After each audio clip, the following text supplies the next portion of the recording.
ಬೆಂಗಳೂರಿನಲ್ಲಿ ಪ್ರತಿಷ್ಠಿತ ಕಾಲೇಜಿನ ವಿದ್ಯಾರ್ಥಿನಿ ಮೇಲೆ ರೇಪ್ ಆಗಿದೆ. ಪಿಜಿ ಮಾಲೀಕನಿಂದಲೇ ವಿದ್ಯಾರ್ಥಿನಿ ಮೇಲೆ ಅತ್ಯಾಚಾರ ಎಸಗಲಾಗಿದೆ. ಸೋಲದೇವನಹಳ್ಳಿಯಲ್ಲಿರುವಂತಹ ಪಿಜಿ ಮಾಲೀಕ ಅಶ್ರಫ್ ಅಂತ ಈ ಕೃತ್ಯವನ್ನ ನಡೆಸಿದ್ದಾನೆ.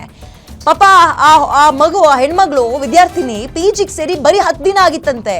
ನಿನ್ನೆ ತಡರಾತ್ರಿ ಕಾರ್ನಲ್ಲಿ ವಿದ್ಯಾರ್ಥಿನಿನ ಹೊತ್ತೋಗಿದ್ದಾನೆ.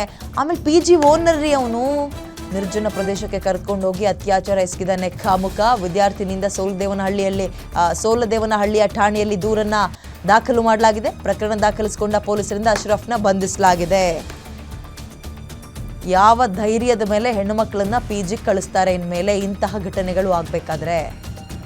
ಪಿಜಿ ಮಾಲೀಕ ಪಿಜಿಗೆ ಭದ್ರತೆ ಕೊಡ್ಬೇಕಾಗಿರೋನು ನೋಡಿ. ಅವನು ಆ ಕಾಮುಕನ ಫೋಟೋ ನೋಡ್ತಾ ಇದ್ದೀವಿ. ಈತನ ಮೇಲೆ ಆರೋಪ ಇರೋದು. ಈತನ ಹೆಸರು ಅಶ್ರಫ್ ಅಂತ.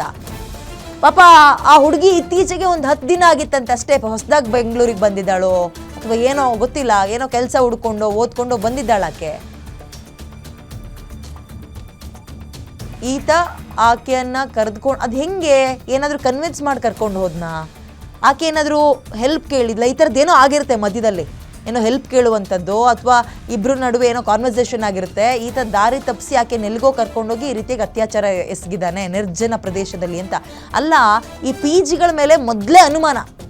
ಸರಿಯಾದ ಸೆಕ್ಯೂರಿಟಿ ಕೊಡಲ್ಲ, CC ಕ್ಯಾಮ್ರಾ ಇಲ್ಲ, ವಾಚ್ಮ್ಯಾನ್ ಇಲ್ಲ.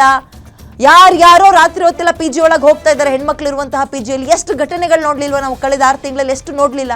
ಹೀಗಿರುವಾಗ ಪಿ ಜಿಗೆ ಭದ್ರತೆ ಕೊಡಬೇಕಾಗಿರುವಂತಹ ಈತ ಪಿ ಜಿ ಒಳಗಿರೋ ಹೆಣ್ಮಗಳನ್ನ ಹೊತ್ಕೊಂಡೋಗಿ ರೇಪ್ ಮಾಡ್ತಾನೆ, ಅತ್ಯಾಚಾರ ಮಾಡ್ತಾನೆ ಅಂದ್ರೆ ಎಲ್ಲಿಗೆ ಹೋಗಿ ನಿಂತ್ಕೊಂಡಿದೆ ವ್ಯವಸ್ಥೆ, ಸಮಾಜ?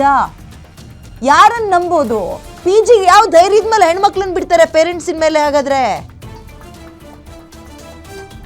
ತನಿಖೆ ಆಗ್ತಾ ಇದೆ.